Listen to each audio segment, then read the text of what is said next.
malaman ngayong umaga.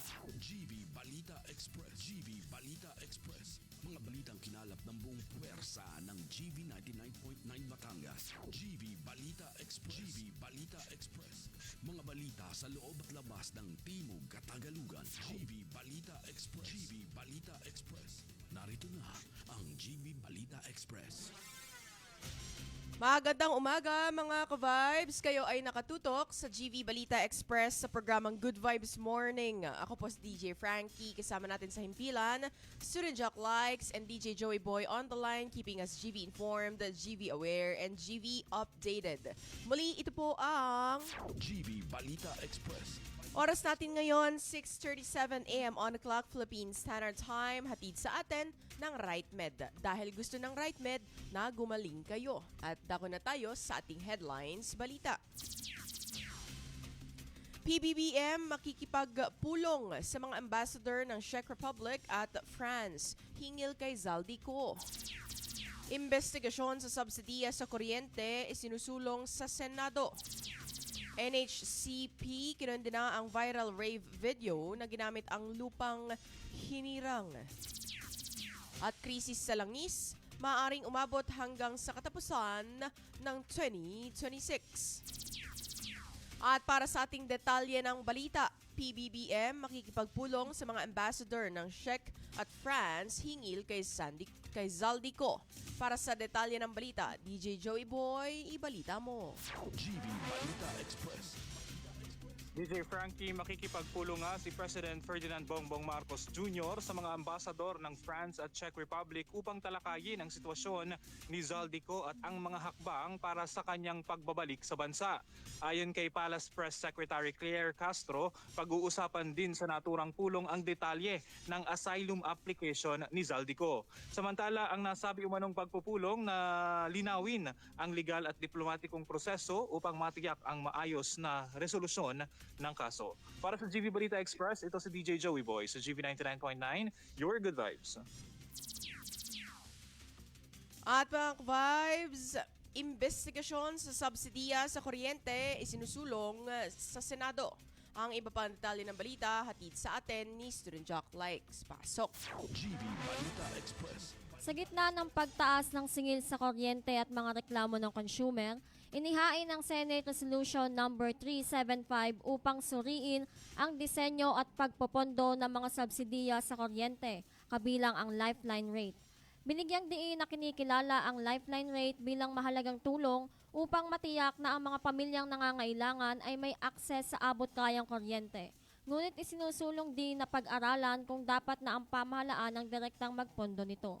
Layunin ng pagsusuri na hindi alisin o bawasan ang lifeline rate kundi tiyaking ito ay nananatiling maayos ang target, napapanatiling pondohan at hindi nagpapabigat sa ibang consumer. Upang maisulong ang transparency, pananagutan at mas makatarungang sistema para sa lahat. Sa kasalukuyang sistema, ang ilang subsidiya umano ay ipinapasa sa ibang consumer sa pamamagitan ng cross-subsidy mechanism na nagiging dagdag na pasanin lalo na sa low at middle income household sa gitna ng patuloy na pagtaas ng presyo ng mga bilihin. Para sa GB Balita Express, ito si SJ Likes sa GB 99.9, your good vibes. NHCP kinundina ang viral rave video na ginamit ang lupang hinirang. Ang iba pang detalye ng balita. Mariing kinundina ng National Historical Commission of the Philippines or NHCP ang kumakalat na video ng isang rave party kung saan inawit ang Philippine National Anthem na hindi angkop sa paraan. Sa nasabing video, makikita ang mga dumalo sa isang outdoor party na sumasayaw at tumatalon habang pinapatugtog ang remixed at upbeat na bersyon ng Lupang Hinirang. Ayon sa NHCP, bagamat hindi pa tukoy ang eksaktong lokasyon ng party, may impormasyon na posibleng naganap ito noong Desyembre sa Estados Unidos. Samantala, nagbigay paalala rin umano ang NHCP na ang mga ito ay protektado sa ilalim ng Republic Act No. 8491 at ang paglabag ay may kaakibat na parusa. Para sa GV Balita Express, ako po si DJ Frankie sa GV 99.9, Your Good Vibes. Krisis sa langis maaaring umabot hanggang katapusan ng 2026. Ang iba pang detalye ng balita hatid sa atin ni DJ Joey Boy. GB Balita Express. DJ Frankie, inihayag ng Department of Energy na ang patuloy na pagtaas ng presyo ng langis sa bansa dulot ng sigalot sa pagitan ng puwersa ng US, Israel at Iran ay maaaring magtagal hanggang sa katapusan ng 2026. Ayon kay Rino Abad ng Oil Industry Management Bureau, ipinaliwanag ito sa isang briefing ng mga ahensya ng pamahalaan kaugnay ng kasalukuyan at planong hakbang upang tugunan ang krisis sa langis. Samantala, binigyang diin din umano ng Department of Energy na bagamat hindi mapipigilan ang galaw ng pandaigdigang presyo ng langis, maaari namang maiwasan ang overcharging sa pamamagitan ng mahigpit na pagbabantay ng price adjustments sa international benchmark. Para sa GV Balita Express, ito si DJ Joey Boy sa GV 99.9, Your Good Vibes.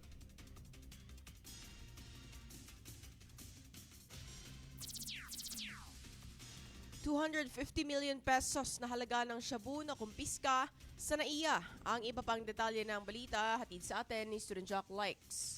GB Balita Express. Nakumpiska ng Bureau of Customs ang ₱250 million na halaga ng shabu sa isang cargo warehouse ng Ninoy Aquino International Airport na iniulat noong Martes. Dahil sa simpleng anyo ng kargamento, nabunyag ang tangkang panlilinlang patunay kung paanong ginagamit ng mga sindikato ang pangkaraniwang produkto upang ikubli ang ilegal na operasyon. Gayunpaman, kinilala ni Customs Commissioner Ariel Nepomuceno ang pagkakasabat bilang pinakamalaki sa kasaysayan ng nasabing lugar at binigyang diin na nananatiling mataas ang alerto lalo na sa mga padalang mula sa Mexico, isang bansang itinuturing na high-risk source ng ilegal na droga. Samantala, patuloy namang iniimbestigahan ng pulisya kung sino at paano eksaktong tatanggap ng shipment. Para sa GV Balita Express, ito si SJ Likes sa GV 99.9, Your Good Vibes. 2 suspects sa oil pilferage na aresto sa Santo Tomas. Ang iba pang detalye ng balita. Naaresto ang mga tauhan ng Santo Tomas Component City Police Station ang 2 individual matapos maaaktuhang nagnanakaw ng petrolyo sa Barangay Santa Ana, Santo Tomas City, Batangas. Kinilala ang mga suspect na kapwa 26 years old na driver at helper mula sa Liliw, Laguna na nahuli sa CCTV habang naglilipat ng petrolyo mula sa isang truck papunta sa isang plastic na lalagyan bago agad na aresto ng may-ari at isang saksi na kung saan na-recover umano sa suspect ang 2 lalagyan ng petrolyo na may tinatayang halagang ₱2,000.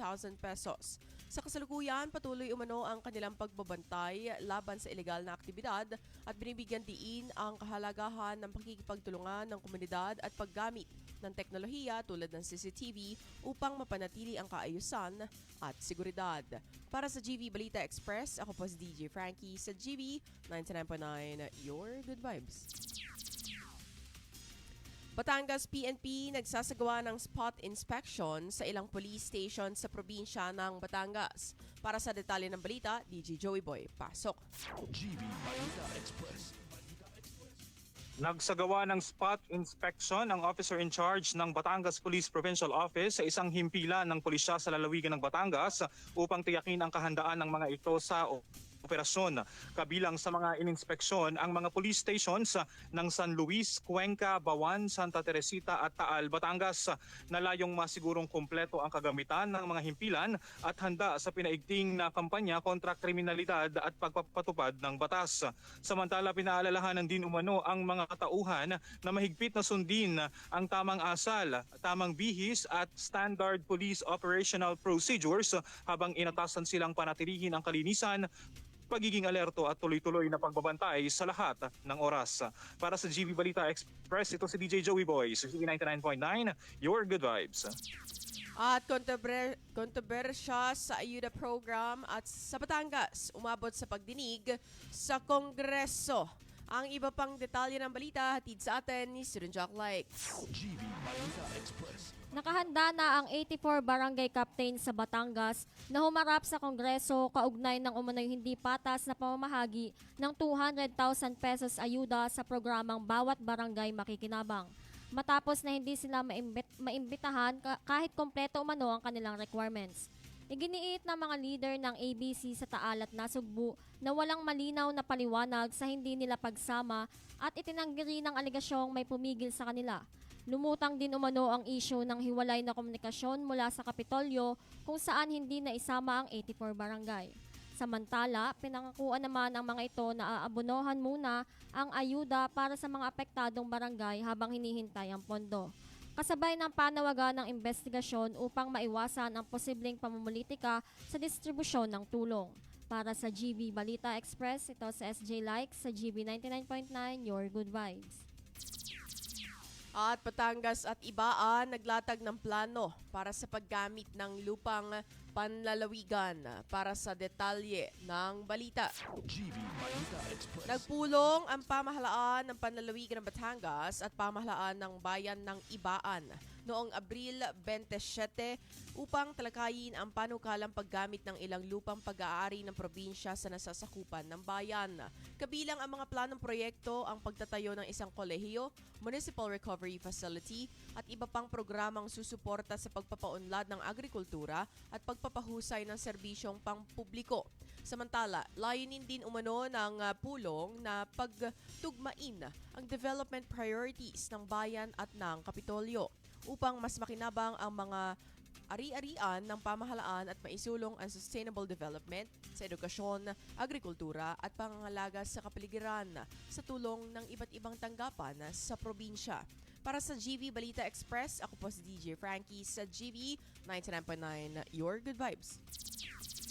At Calabarzon nananatiling matatag sa economic driver ng Pilipinas sa taong 2026. Ang iba pang detalye ng balita hatid sa atin ni DJ Joey Boy. GB Balita Express. Umabot sa 5.1% ang paglago ng ekonomiya ng Calabarzon Region noong nakaraang taon. Batayan sa datos ng Philippine Statistics Authority, bahagyang mas mabagal kumpara sa naitalang pag-angat noong taong 2024. Pinangunahan ng sektor ng manufacturing ang pag-usbong ng ekonomiya kasabay ng kapansin-pansing pagbilis ng paglago sa larangan ng kalusugan at edukasyon. Sa kasalukuyan, nananatili naman umanong malaki ang ambag ng rehiyon sa pambansang ekonomiya kaya patuloy itong kinikilala bilang isa sa pangunahing tagapagtaguyod ng paglago ng bansa. Para sa GB Balita Express, ito si DJ Joey Boy sa GB 99.9, Your Good Vibes. At easterlies magdudulot ng pag-ulan sa ilang bahagi ng Pilipinas. Ang iba pang detalye ng balita ng ulat panahon hatid sa atin ni Student Jock Likes. GB Balita Express. Inaasahang magdadala ang easterlies ng maulap na panahon at pag-ulan sa ilang lugar ng Pilipinas. Ayon sa Pag-asa, magkakaroon ng maulap na kalangitan na may kasamang pag-ulan at thunderstorms dulot ng umiiral na easterlies. Samantala, nagbigay ng babala ang ahensya na ang malalakas umano na ulan ay posibleng magdulot ng biglaang pagbaha o pagguho ng lupa sa ilang lugar, habang ang hangin ay mananatiling mahina hanggang katamtaman at ang alon ay banayad hanggang katamtaman sa Luzon, Visayas at Mindanao sa buong araw. Para sa GB Balita Express, ito sa SJ Likes sa GB 99.9, Your Good Vibes. At para naman sa ating Good Vibes balita, Pilipinas formal ng tatayong host ng 2028 Asian Beach Games. At ang iba pang detalye ng ating Good Vibes balita. GB Balita Express. Formal nang kinumpirma ang hosting ng Pilipinas para sa 2028 Asian Beach Games na gaganapin sa Cebu. Matapos lagdaan ng Philippine Olympic Committee ang kasunduan sa Sanya, China. Hudyat ng kauna-una ang pagdaraos ng patimpalak sa bansa. Ito ang magiging unang pagkakataon na idaraos sa bansa ang nasabing patimpalak at pinaunahan ito ni POC President Abraham Bambol Tolentino ang paglagda sa hosting agreement kasama ni Olympic Council of Asia President Sheikh Johan bin Hamad Al Thani sa Conifer Resort. Samantala, patuloy ang magandang kampanya ng Pilipinas sa kasalukuyang edisyon ng Asian Beach Games sa China, kung saan nakapagtala na ito ng 7 medalya. Para sa GB Balita Express, ako po si DJ Frankie sa GB 99.9, Your Good Vibes. At yan ang kabuuan ng ating balita hatid sa atin ng Lipa Medics Medical Center. At gusto ko pong batiin ngayong umaga. Big GV shoutout to Zion. Happy Recognition Day. Great job. Your mom and dad is very proud of you. Oras natin ngayon, 6:51 a.m. on the clock, Philippine Standard Time. Manatiling nakatutok sa GB 99.9. Ako po si DJ Frankie. At nasa himpilan, Student Jock Likes. At on the line, DJ Joey Boy, keeping us GB informed, GB aware, and GB updated. Manatiling nakatutok sa the most influential Good Vibes radio station. This is GB 99.9, your Good Vibes. GB Balita Express. GB Balita Express. Mga may init na bagong balita. Mga balitang dapat mong malaman ngayong umaga. GB Balita Express. GB Hello po, Balita magandang umaga sa mga nanonood sa ating live stream. Good Vibes Morning sa inyo. Buksan na rin ang inyong radyo. Ito na ang Good Vibes Morning from 6 a.m. to 9 a.m. Mondays through Fridays. Maraming salamat po sa suporta nyo at sa mga nanonood, nakikinig sa radyo. And I hope na ang araw ninyo ay napakaganda. May the Lord bless you and keep you. Bye-bye. Maraming salamat po. Tune in na sa radyo for Good Vibes Music.